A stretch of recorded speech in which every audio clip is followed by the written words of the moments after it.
Lanning and the Oregon Ducks, they did something no other coach or school was able to do in the entire country this year. First of all, they worked their tails off. They were not satisfied with just being Big Ten champions and then getting bumped off by the Big Ten's fourth place team, Ohio State, on Ohio State's path to a national championship in the playoffs. Here's what they're doing. Their class of 2025 recruits among the best of the country. Their class of 2026, currently right now ranked number 1. Lanning and the Ducks were also strong in the transfer portal, and they've just been getting the best players available to fill all these gaps. So how good were they at all this? Well, the Oregon Ducks were the only school in the country to finish in the top 5 in both high school recruiting rankings and transfer portal recruiting rankings. In fact, the consensus of all the recruiting looks like this. Oregon was the best. Their class of 25 high school recruits ranked 4th. Their transfer portal haul ranked 4th as well, both in the top 5. No other school has done that. Their class of 2025 is highlighted by 3 great defensive backs that are coming in. Of course, the country's top wide receiver in Dakorien Moore. So you got another guy to fill in where Tez Johnson left off. Their portal haul, including the best available at several positions. There was Makhi Hughes, running back, who we talked about on this podcast. We also talked about offensive tackle Isaiah World. He is humongous, a giant of a man.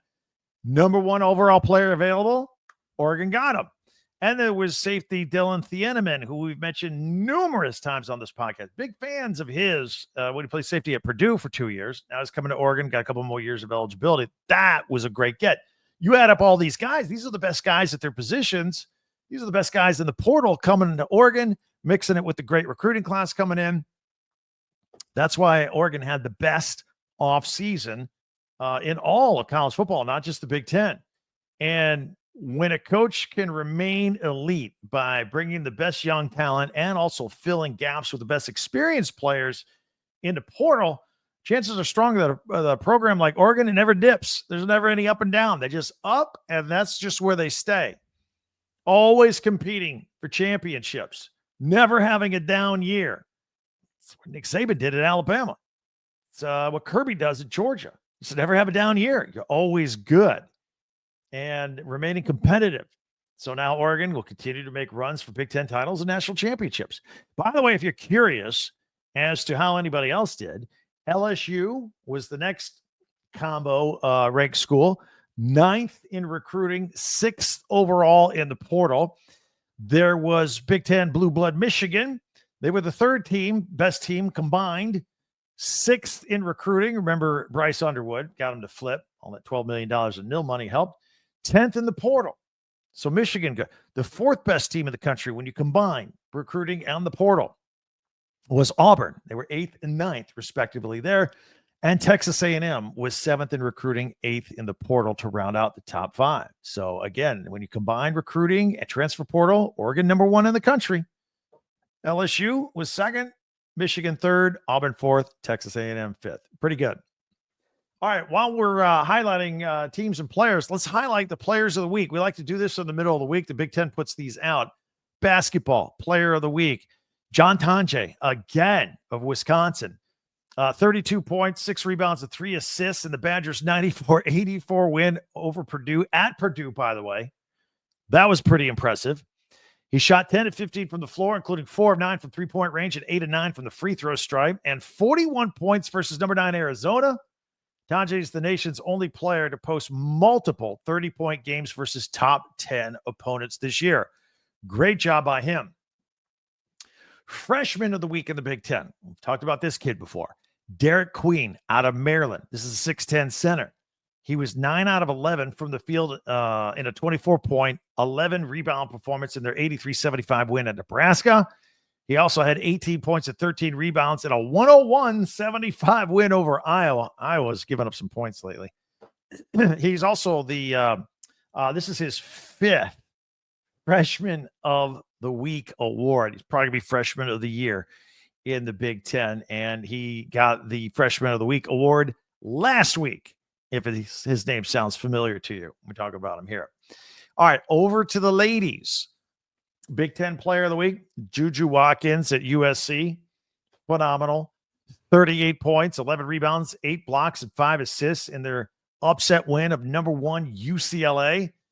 8 blocks now. Her 8 blocks were a new career high, tied for third most in a game by a Trojan.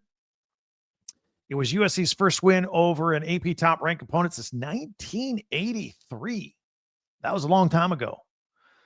Put up 17 points, 8 boards, and 6 assists and a steal at Washington, and this is the 5th Big Ten Player of the Week award in her career. Also, the women do weekly honor rolls. Lucy Olson at Iowa, almost 30 points, 5 rebounds, and 5 assists and 2 steals per game in Iowa's 2 wins this week. Cody McMahon over Ohio State.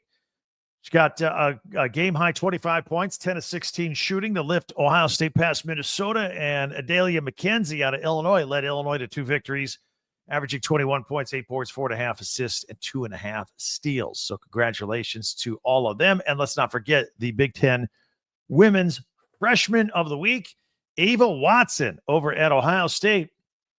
Scored 16 points off the bench and recorded a pair of steals in 18 minutes of action against Minnesota and went 5 out of 6 from the floor.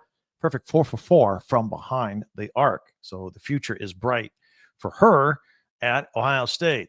Speaking of hoops, big schedule here Wednesday night I want to let you know about. I got 3 men's games to tell you about, all on the Big Ten Network. Triple header tonight.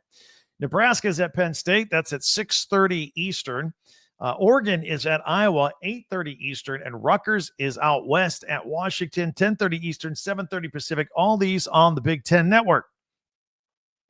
As far as the women go, Minnesota is at Purdue. That's a 7 o'clock Eastern tip on Big Ten Plus. Oregon is at Nebraska, 8 o'clock Eastern on Big Ten Plus. And then here's the big one tonight.